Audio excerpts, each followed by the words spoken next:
Maneira que o ministro Arens a mencionar, frequentemente nos empleados não passa de situação não hopi peligroso para motivo de cachorro na ribacaia. Na hopi biata haya acidente of tawardo mordi pa cachorro. E cada dia com empleado kaya fo essa kita perjudicar também nos operação interno. Pronto, você lo wak e vídeo nang kulobay sali, caminda você lo po aqui com os empleados na ta experiência tour dia, ribacaia.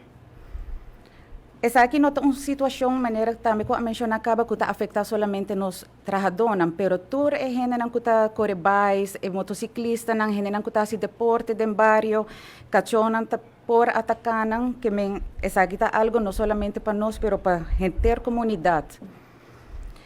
Ano passado, durante uma reunião com o Bureau City Inspector, KPA e Dog Control Unit, nós decidimos unir força para vir com projeto caminho que nós também está trabalhando de uma colaboração estratégica para junto ajudar a conscientizar nossa comunidade tocante de problemática aqui.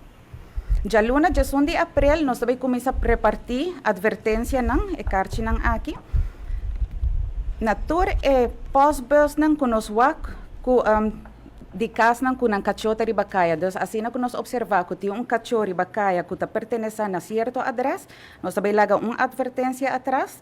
E também nós também nota essa aqui riba lista, tursimang nós também passa a lista aqui na Bureau City Inspector para na turno na lobay visitar a casa aqui para wak a situação qual que possivelmente pode resultar finalmente de multa.